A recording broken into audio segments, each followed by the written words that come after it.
Well, good morning, and thank you very much for joining us. I am Yori Folari. Today we continue, quite frankly, we've been on it before. It's all about the subsidy removal thing. It is having its repercussions, and so let's talk about some of that. Now, one of the things that the subsidy reduction is going to do, we've heard, is save us a lot of money, a lot of money, and then we can then apply that to other things that we need in our society. Yeah, that's to one side. But Nigerians also notice that, truth be told, we do have a large government kind of a system, or at least a large expenditure. There are those who even call it ostentatious. You got one big man.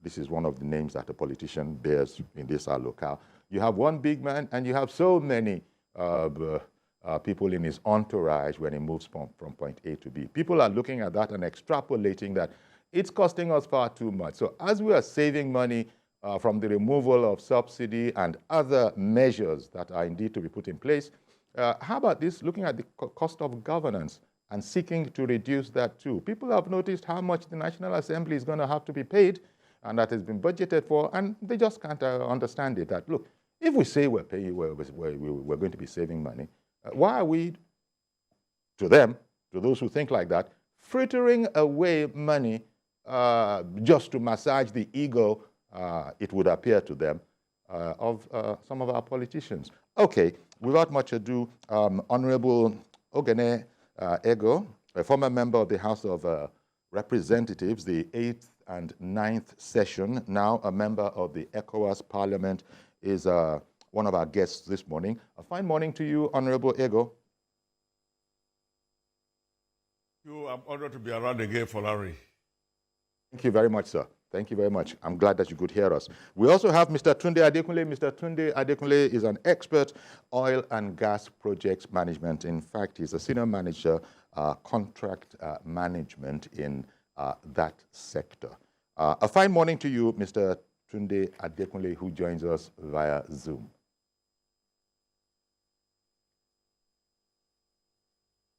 Okay. Yeah, Mr. Adekunle certainly is there. We've spoken already. It does happen from time to time. He might have dropped out. But Honorable Ego, let me start from you, sir. Nigerians seek reduction in the cost of governance. Now, you've been in government, at least one of the tiers. You've been in the House of Representatives in the 8th and 9th session, and now you're in the ECOWAS Parliament. I don't know, you might be able to do some comparison between those two bodies, but on the main point of reducing the cost of governance in the country, would you identify with it, or do you think that those who are calling for it don't quite understand the nature of these things? Yes, Folari. I know that the need to reduce the cost of governance have become more apparent, especially now that the price of petrol has gone up, subsidy has been removed. But let us face it, the reasoning behind the removal of the subsidy is very sound. I'm sure everybody agrees that the president did very well by taking that bold step, because by removing the subsidy, there's going to be more money available to government. Every state government can now have money to pay their workers well, promote workers, even employ more workers. And this is going to become manifest. A lot of billions are being saved, instead of those money going to private hand or going to feed petrol in the Niger Republic, Sudan, Cameroon, Chad, and other neighboring countries. We cannot be Father Christmas or so. The president have done well. It's a bold step that Tinubu took. Now, we're talking about the cost of governance that is very high. There's need to reduce it. I agree entirely. But when we talk about reducing the cost of governance, people narrow their view. All they think about is the National Assembly.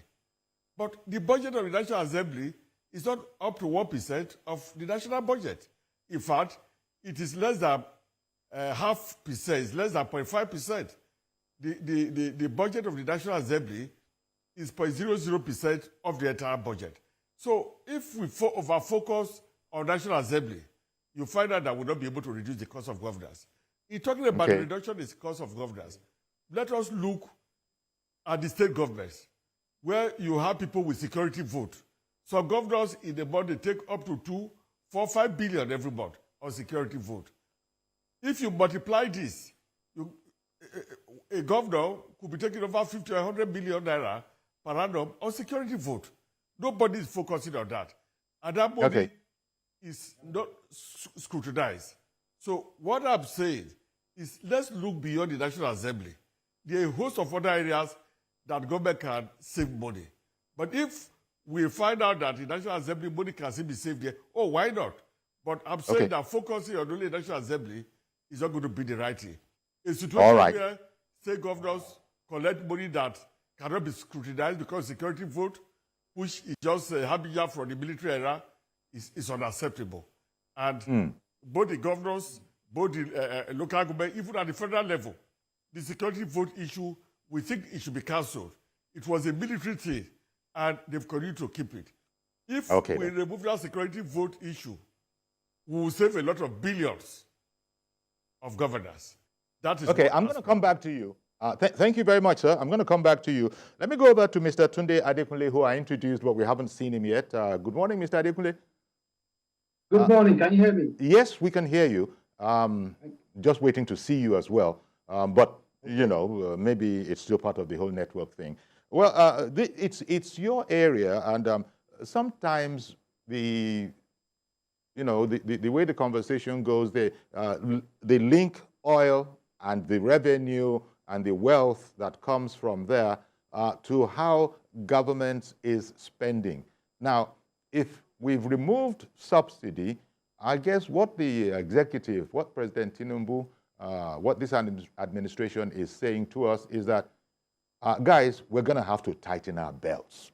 We have to do this. We don't have a choice in it. So people would appear to have said, okay, if that is what needs to be done, not everybody is down with it, but if that's what needs to be done, so be it.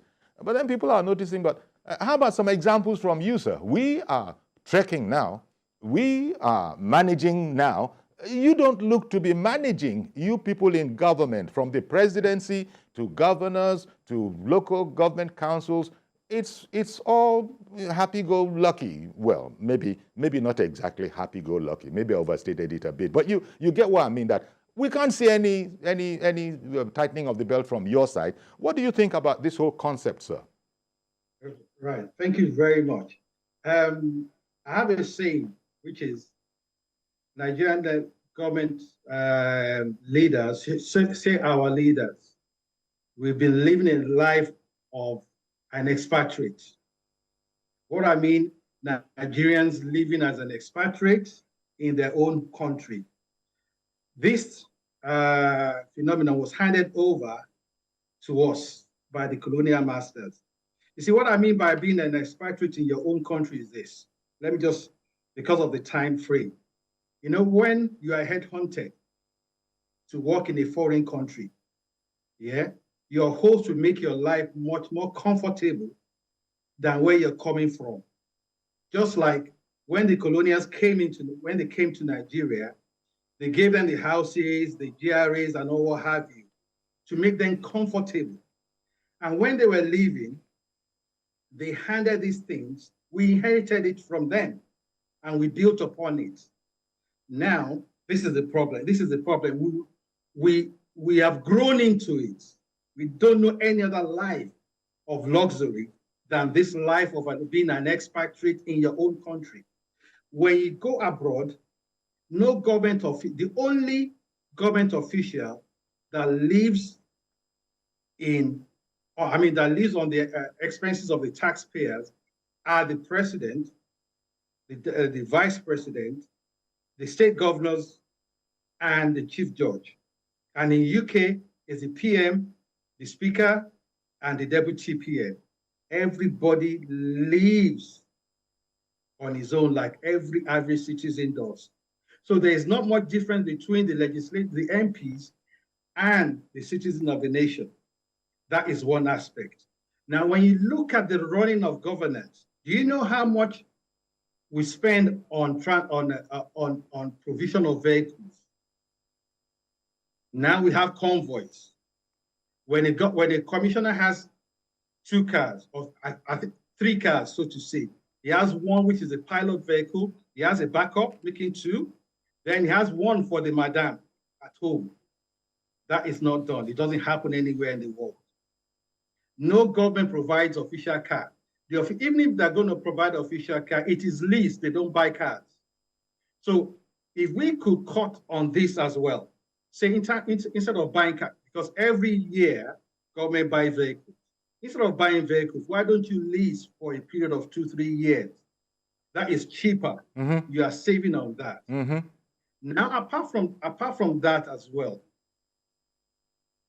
it is practice that, say, the parastatals, it's not just about government officials like ministers and what have you. The government parastatals, government agencies, the national population, the agencies under government, both state and federal. When they appoint a new DG, the first thing they do, they give an accommodation. Like I said earlier on, nobody has accommodation. No government official lives in government house. There's nothing like DRA anywhere in the world. It's only in Nigeria you have government reservation area.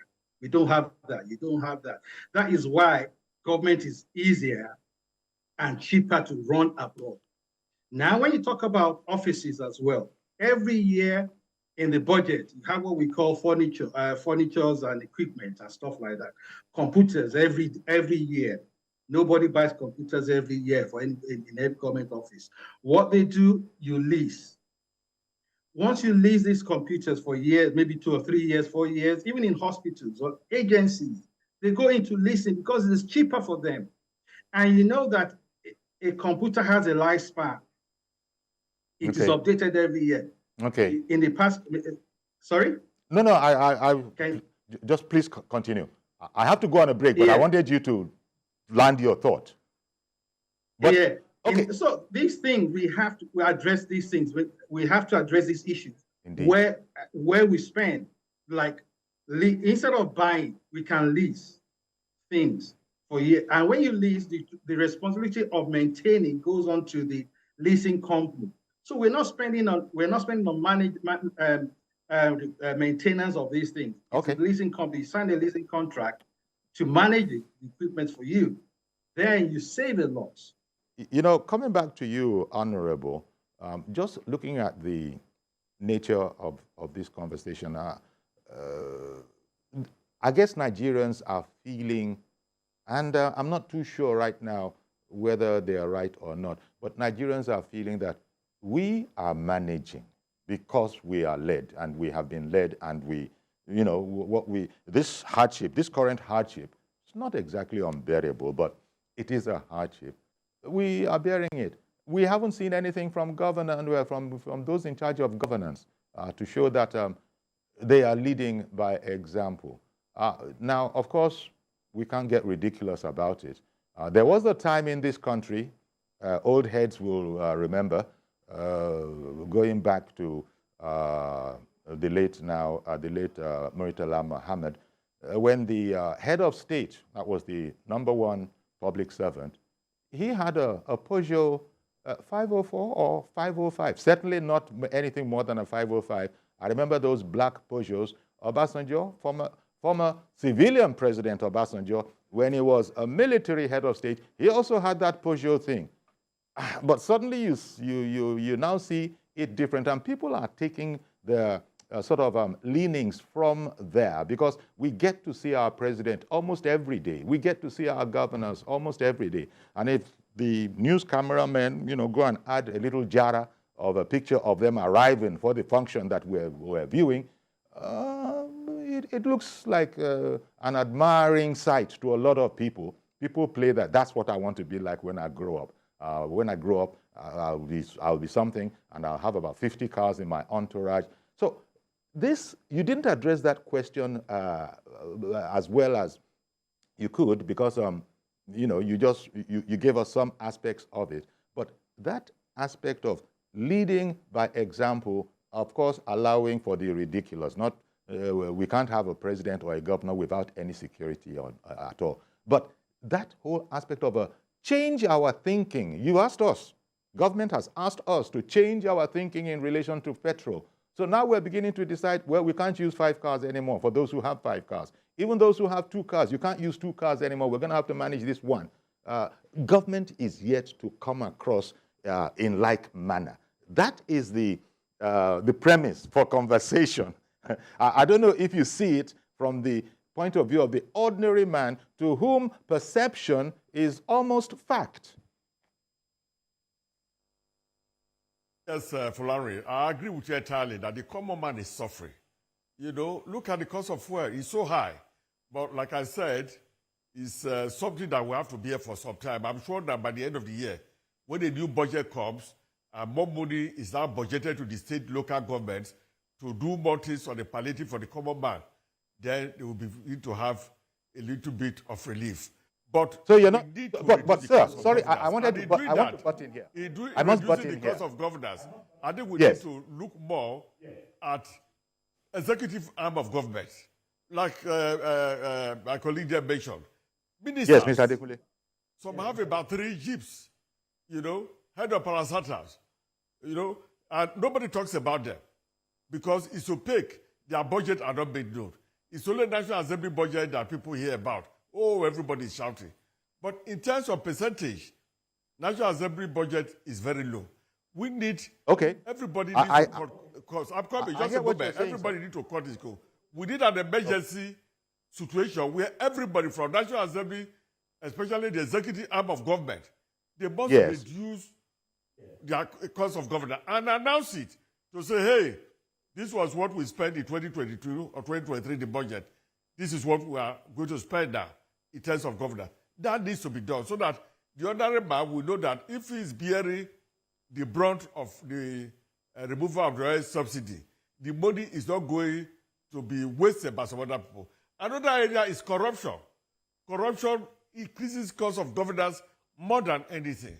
You know, so, and it's executive arm of government that awards contract. So they need to look at all this area, focus on it, because the common man have really suffered. And but I'm satisfied that by the end of the day, more revenue is going to come in, and the common man, when more revenue comes, unless it's a state governor who refuses to do the right thing with the money that will come into his coffers, I'm sure that the ordinary citizen will be happy that the petroleum subsidy was removed. Okay. Mr. Adekule, as you know, we are a religious nation. So the moment somebody gets elected to one house of assembly, or maybe, you know, the legislature at the federal level, of course, the people begin, they head for church, Thanksgiving service. Why would that be? That's only because, our time has finally come. And so they expect you to have developed exponentially. It just is the way it is. And in fact, some of the gentlemen in governance are also complain to us that this is the problem we're facing. Our people don't understand. And so as soon as they hear that we've been successful in election, they lay all complaints at our door, see what you can do for me. So it's like they are saying that even the society is pushing them in that direction. But I'm still looking for a definitive statement. I cited the example of back in the day, in this very country, the highest servant, public servant, namely, I think it was a head of state at that time, Babangida called it military president. That was the #1 top public servant. They were driving Peugeot 504s at a time. That point is there. Something happened, because you would have thought that President Obasanjo, as he was when he was in office, because he had come from that era, would be resisting, would have a resistance to the kind of opulence we now see, where everybody is trying to match the US president's motorcade, coming as close to it as you can. That's what everybody seems to be doing, and our people seem to think it's part of it. So it's not just the politicians, Mr. Adekunle, who you told us earlier, have inherited this syndrome of living like an expatriate in your own country. Even we, the people, seem to think that it's good, it's not bad, because now I can go and approach them and say, so what's in it for me? What can you do for me? And that kind of a thing. So I don't know. It's a societal thing, and that's why I was thinking that these people who are spending so much, they didn't give it to themselves. The society has given it to them over time. It has become convention. Until they take the conscious decision, like President Tinubu has taken on our behalf in relation to petroleum, take a conscious decision that, you know what, guys, we're going to have to scale down. It doesn't look good the way we're driving around the way it is. The ones that the people will understand that as they are managing, we are also suffering. That aspect, it might be more psychological than anything else, but it doesn't look like any of them are ready yet to give us that gesture. Okay. Thanks. You know, one thing is this: government is too attractive. I hear you. Like I said earlier, I hear you. It's too attractive. Like I said earlier on, an MP, there's not much difference between myself and an MP. We live your MP, which is your representative. It could be your neighbor. You could live in the same neighborhood. It doesn't live outside his environment. So you're almost on the same level. So, but in Nigeria, it's not so. So it's too attractive. Once it becomes too attractive, then you have all these attachments. I mean, these added responsibilities, because people see that you have more than them, then they want to seek favor from you. This is what you just explained. Now, like in order to cut down costs, we're talking about cutting down costs. Yes. Now, right. The gentleman says something about the legislator, that people are looking at the legislator. Of course, people are looking at the legislators. These are our representatives. We put them there to represent us, not to feed on us. Now, how can you explain? Okay, let me just say something here. Now, I believe the last assembly, the president, the Senate president had official vehicles, right? They all had official vehicles. So what happened to those vehicles? That the new president of the Senate can't take over and run those vehicles. Why do they have to buy new vehicles? What happened to those vehicles? We know, we all know what happens when an outgoing government official leaves that position. It goes away with the vehicle. Well, one has to be careful here. We don't know exactly how they do what they do. But okay, what you have said is not strange to me. I've heard of it in other departments. We've heard it. Yes. After all, under this same government, we see is in the news that some cars were retrieved from some government officials. These are government cars retrieved. Yes. So even though these are symbolic, even though these things are really are symbolic, because God knows where we're actually losing a lot of money by way of I can let me narrow it down. Okay, let's look at it this way. Now here, like I said earlier on, they live among the people. That's right. They don't have anything called a GRA. No. Government does not rent properties for them. Now, instead of renting, what they are given is an accommodation allowance, which is a percentage of your take home.